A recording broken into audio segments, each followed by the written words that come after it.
Good morning student. हमारे last lecture में हमने एक्साइटेशन पोटेंशियल और आयनाइजेशन पोटेंशियल के बारे में देखा। ठीक है, साथ में हमने एनर्जी लेवल डायग्राम भी देखा। आज हम जिस टॉपिक की बात करेंगे वो है डी ब्रॉगली ड्यूलस्टिक हाइपोथेसिस। ठीक है ना। और उसके बाद में हम बोहर्स के सेकंड पोस्टुलेट का प्रूफ भी देखेंगे।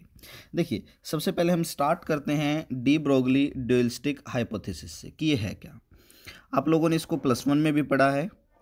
ड्यूलस्टिक मतलब दो, ठीक है ना। तो डी ब्रोगली ड्यूलस्टिक हाइपोथेसिस कुछ ये कहता है कि जब इलेक्ट्रॉन एटम के अंदर रिवॉल्व करता है तो रिवॉल्व करते हुए इलेक्ट्रॉन के पास particle as well as wave दोनों ही नेचर प्रेजेंट होते हैं। ठीक है ना। फिर से देखिए, ड्यूलस्टिक हाइपोथेसिस क्या कहता है, जब इलेक्ट्रॉन एटम के अंदर रिवॉल्व करता है तो रिवॉल्व करते हुए इलेक्ट्रॉन के पास particle as well as wave दोनों ही नेचर प्रेजेंट होते हैं। और जब इलेक्ट्रॉन रिवॉल्व कर रहा है तो जो उसकी वेवलेंथ है लैम्डा वो h/mv के बराबर होती है। यह था डी ब्रोगली ड्यूलस्टिक हाइपोथेसिस। ठीक है ना। अब देखिए, बोहर्स सेकंड पोस्टुलेट की बात करते हैं। बोहर्स सेकंड पोस्टुलेट क्या कहता है कि इलेक्ट्रॉन सिर्फ उन्हीं ऑर्बिट्स में प्रेजेंट हो सकता है जिनके अंदर mvr बराबर हो किसके, nh/2π के। और यहाँ पर n की जो वैल्यू है वो है 1 2 3 4 शो एंड शो फोर्थ। अब देखिए, बोहर्स ने ये पोस्टुलेट दे जरूर दिया था पर वो इस पोस्टुलेट का मैथमेटिकल प्रूफ नहीं दे पाए थे। जो मैथमेटिकल प्रूफ है वो आपका दिया डी ब्रोगली ने बोहर्स पोस्टुलेट के कम से कम 10 साल के बाद। ठीक है ना। यानी कि बोहर्स ने ये पोस्टुलेट दिया अपने एक्सपेरिमेंटल एनालिसिस से, पर वो मैथमेटिकल प्रूफ नहीं दे पाए। मैथमेटिकल प्रूफ किसने दिया, डी ब्रोगली ने इस बोहर्स पोस्टुलेट के कितने टाइम के बाद दिया, 10 साल के बाद। तो हम इसका मैथमेटिकल प्रूफ करेंगे। पर मैथमेटिकल प्रूफ करने से पहले कुछ एक बातें आपके दिमाग में आने चाहिए थी। डाउट सेशन में आपने मुझसे पूछना चाहिए था, पर आप लोगों में से किसी ने नहीं पूछा, किसी के भी दिमाग में ये बातें नहीं आई। यही प्रॉब्लम है हम लोगों के साथ। हम लोग क्या करते हैं, हम लोग जो चीज़ आपके सामने रख दी आप सिर्फ अपने ब्रेन को वहीं तक कंस्ट्रेन कर लेते हो, उससे बाहर सोचते ही नहीं हो। इसीलिए आप लोगों को नई चीज़ें सीखने में बड़ी प्रॉब्लम होती है। ठीक है ना। थोड़ा सा अपने ब्रेन को ओपन कीजिए बेटा, थोड़ा सा चीज़ों को मोल्ड करना सीखिए कि ये हुआ तो ऐसा ही क्यों हुआ। Physics is all about why, how, when. ठीक है ना। व्हेन ज़्यादा नहीं कह सकते, वाई एंड हाउ पे ज़्यादा चलती है। अब आपके दिमाग में देखिए क्या क्वेश्चन आना चाहिए था जब मैंने आपको कहा कि mvr बराबर nh/2π है और n की वैल्यू मैंने 1 2 3 4 कही, इंटीग्रल मल्टीपल कहा मैंने इसको। तो आपके ब्रेन में आना चाहिए था कि सर ये इंटीग्रल मल्टीपल ही क्यों, n की वैल्यू 1.5 क्यों नहीं हो सकती, 2.3 क्यों नहीं हो सकती, 2.4 क्यों नहीं हो सकती, ये चीज़ें पॉसिबल क्यों नहीं है। तो सबसे पहले हम अपने इस n की वैल्यू के फ्रैक्शन में ना होने के रीज़न को देखेंगे। बोहर्स पोस्टुलेट आपका कंप्लीट सिर्फ तभी होगा, लिटरली मेरा तो एनालिसिस यही है कि आपका बोहर्स पोस्टुलेट कंप्लीट तभी हो जब आपके ये भी पता हो कि n फ्रैक्शन में क्यों नहीं हो सकता, और साथ में mvr बराबर nh/2π कहाँ से आया आपको ये भी पता हो। तो देखिए, सबसे पहले हम इस फ्रैक्शन की बात करेंगे। अब फ्रैक्शन की बात करने से पहले मैं आपको थोड़ा सा +1 क्लास में ले जाता हूं जहां पर मैंने आपको एक टॉपिक पढ़ाया था और उस टॉपिक का नाम था इंटरफेरेंस। ठीक है ना। हो सकता है कुछ बच्चों को याद हो सकता है कुछ बच्चों को याद ना हो, तो मैं हल्का सा आइडिया दे देता हूँ। इंटरफेरेंस दो तरह का था, कंस्ट्रक्टिव इंटरफेरेंस, साउंड में पढ़ाया था आपको, और दूसरा जो इंटरफेरेंस था वो था आपके पास में डिस्ट्रक्टिव इंटरफेरेंस। ठीक है ना। अब देखिए, कंस्ट्रक्टिव इंटरफेरेंस की हमने कंडीशन निकाली थी, और वो कंडीशन क्या निकाली थी, हमने निकाला था path difference is equals to n lambda where, जहाँ पर हमने कहा था कि n की वैल्यू है 1 2 so on and so forth. Destructive की कंडीशन निकाली थी delta x is equals to 2n +-1 lambda by 2 था, हमने पर प्लस वाला केस लिया था। तो एक बार मैं बस उसी की बात करता हूँ, प्लस वाले केस की, वो क्यों हुआ, कैसे हुआ। अगर किसी बच्चे ने ये नहीं पढ़ रखा है इंटरफेरेंस +1 में, कोई प्रॉब्लम नहीं है, 12th क्लास में दोबारा पढ़ेंगे ऑप्टिक्स के अंदर। पर फिलहाल हम इन दो कंडीशंस की बात करेंगे, मैं इन कंडीशंस की बात करूँगा बार बार, डेल्टा एक्स, ठीक है ना। अब देखिए इन कंडीशंस का रोल क्या है यहाँ पर। अब लेट अस सपोज मैं समझने के लिए मान लेता हूँ कि मेरे पास में एक रस्सी है और वो यहाँ पर बंधी हुई है टाइटली। मैंने क्या किया, इस रस्सी को यहाँ पर एक झटका दिया। इस रस्सी को यहाँ पर झटका देते इस रस्सी के अंदर क्या हुआ, वेव्स जनरेट हुई। मान लो वो इस तरह से जा रही है, ठीक है ना, ये वेव्स जनरेट हुई। अब जैसे ये वेव यहाँ पहुँची है, टाइटली क्लैम्प्ड है तो इस वेव के अंदर 180 डिग्री का फेज डिफरेंस होगा, हमने बताया भी था, देखा भी था। और उस 180 डिग्री के फेज डिफरेंस की वजह से ये वेव इस तरह से जाएगी। मैं लगातार यहाँ से जर्क देता जा रहा हूँ, कॉन्टिन्यूअस है ये जर्किंग। अब देखिए क्या होगा, अब इसके अंदर अगर आप स्ट्रिंग की बात करें, इसके अंदर एक वेव तो है ये आपके पास में और एक वेव है ये आपके पास में। दोनों एक दूसरे के ऊपर क्या कर रही हैं, सुपर इम्पोज कर रही हैं। अब जब दोनों एक दूसरे के ऊपर सुपर इम्पोज कर रही हैं तो क्या होगा, सुपर इम्पोज कर रही हैं तो क्या होगा, आपका इंटरफेरेंस होगा, ठीक है ना। एक टाइटली है ये, आपको दिख ही रहा है 180 डिग्री का फेज शिफ्ट है, इंटरफेरेंस डिस्ट्रक्टिव होगा। अब एक केस और लेते हैं, मान लेते हैं कि हमारे पास में ये रही हमारी कोई भी मान लीजिए आपका वर्टिकल पोल है और यहाँ पर रस्सी है, पर इस बार ये टाइटली पैक नहीं है। तो क्या होगा, जैसे ही आप इसको यहाँ से जर्क देंगे, यहाँ से एक वेव जनरेट होगी, इस तरह से जाएगी वो वेव। मैं इसको थोड़ा सा नीचे बना देता हूँ। अब वो वेव इस तरह से जाएगी। अब क्योंकि ये टाइटली पैक नहीं है तो कोई गारंटी नहीं कि ये 180 का फेज शिफ्ट देगा, ये कोई भी फेज शिफ्ट दे सकता है। लेट अस सपोज अच्छी अंडरस्टैंडिंग के लिए मैंने कह दिया कि ये मान लो 0 का फेज शिफ्ट दे रहा है, ये ऐसे जाएगा, ठीक है ना।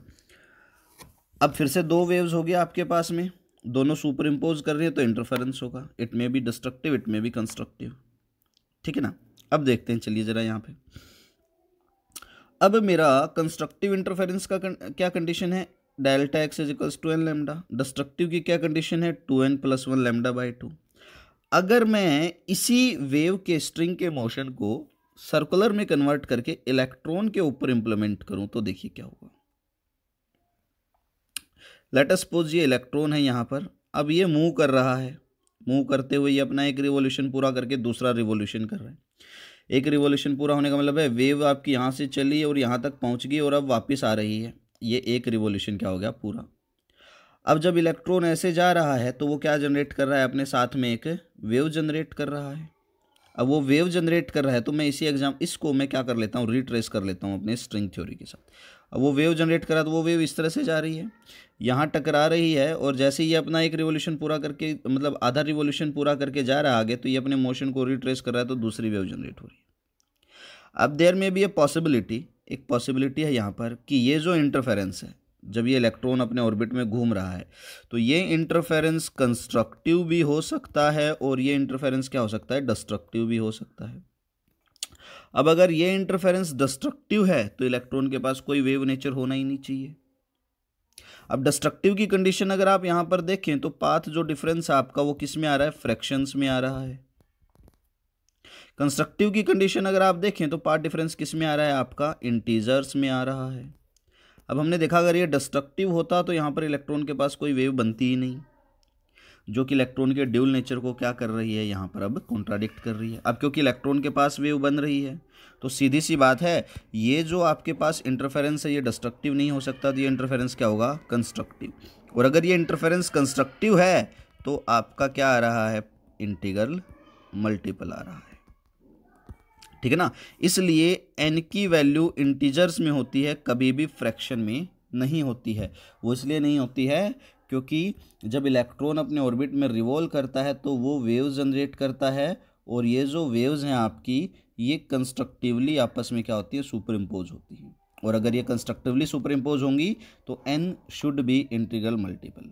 तो ये तो हो गया हमारे पहले पार्ट का आंसर, जिसमें हमने कहा MVR बराबर NH/2π होता है और n हमेशा आपका क्या होता है, इंटीग्रल मल्टीपल होता है, ठीक है ना।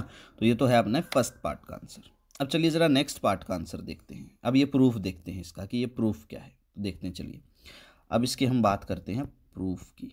डी ब्रोगली ने बड़ा सिंपल सा प्रूफ दिया।